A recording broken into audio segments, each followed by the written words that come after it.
Welcome to Nerd Foo. I'm Ginger Jesus. Alright, I am rebranding the channel. I went and deleted a bunch of old videos. I'll talk about that in a little bit. But first, I do Tai Chi. I love Tai Chi. Tai Chi is my favorite martial art. Tai Chi is the only martial art I've ever taken that taught me how to take someone to the ground without hurting them, while keeping myself standing and safe, because I'm a pacifist.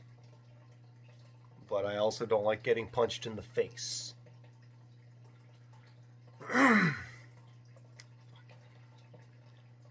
So, I've been doing Tai Chi for 20 years. I've been practicing it seriously for the last 10, and in the last 5 years, I'd say I finally learned how to practice in a way where I'm actually making proper progress in the art. So, I say I've been doing Tai Chi for 20 years, but it's probably more like 5 to 10. And in that time, I have learned... Strike that. I have been trying to figure out how to take instructions wrangled in mysticism and retranslate them in ways I understand with my Western mind.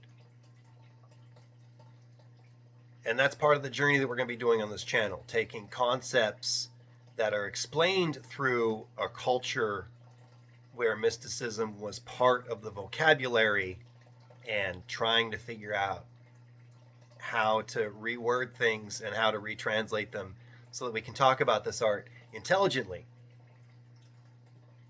without sounding like mystics. Because I am not a believer in the mystic arts. I'm not a believer. Just look back at the few videos I have on this channel where I talk about how to throw the chi ball and stuff like that. It's obvious that I'm not a fan of these concepts. They don't ring true to me, and they've never helped me learn Tai Chi.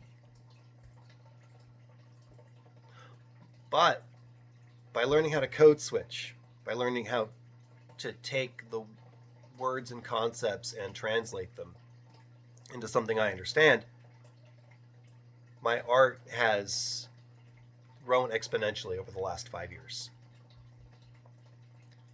And so we're going to start with a little example. The concept of yin and yang. I have come to understand that yin and yang are cultural adjectives. I say cultural because the concept of, everybody knows what opposites are, but to assign one opposite a positive and one opposite a negative value and have the other person understand exactly what you're talking about without having to explain yourself beforehand, such as a thing that is higher than a thing that is lower, one is yang and one is yin. Now, if you've been in the martial art world, or you understand Chinese culture, or you just have you understand what I'm saying. Yang is the high one, yin is the low one. But you have to learn that. And so when you're having conversations or reading, and the words yin and yang show up so much, and you have to figure out what they mean by that. So here's my favorite example as it comes to Tai Chi. If you don't know what fascia is, I recommend you looking it up. I'm not going into that TED Talk today. That is a conversation. But fascia is important to the body. It is strength-bearing, it is load-bearing, and it can provide power.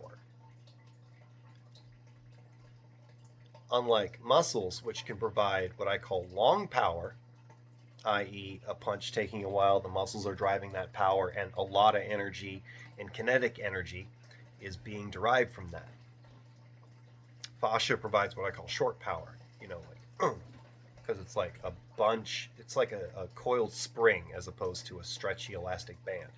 So that's where you get the concept of the 1-inch punch. That's where you get the idea of Fa Jing. If you don't know what that is, it's like a bouncing punch, among other things. There's a lot of these concepts in the internal martial arts, and they deal a lot with the growth of fascia.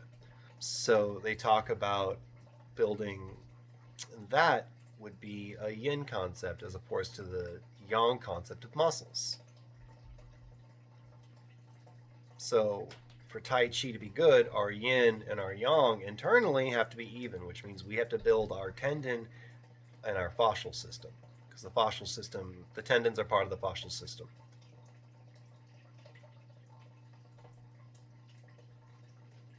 Now, your external martial artists, they will also build their tendons and their fascial system. But as the saying goes, internal arts start in and go out, external arts start out and go in. They're going to build their fascial system with their muscular system, and it will be a slower growth towards that end goal.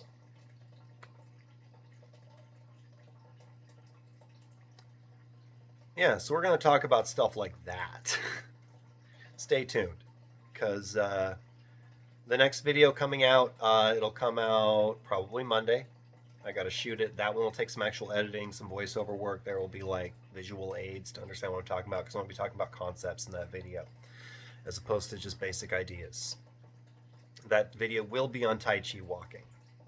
How to do it properly, why it works, how to move your weight, and what parts of your body you're trying to physically, manually adjust through the process of walking. I'm Ginger Jesus. This is Nerd Foo. Be good to yourselves out there. Oh, one last thing. I live in the Pacific Northwest, Washington State to be specifically, on the west side of the mountains. And as a proper martial artist who's trying to grow his art, I love a good friendly spar.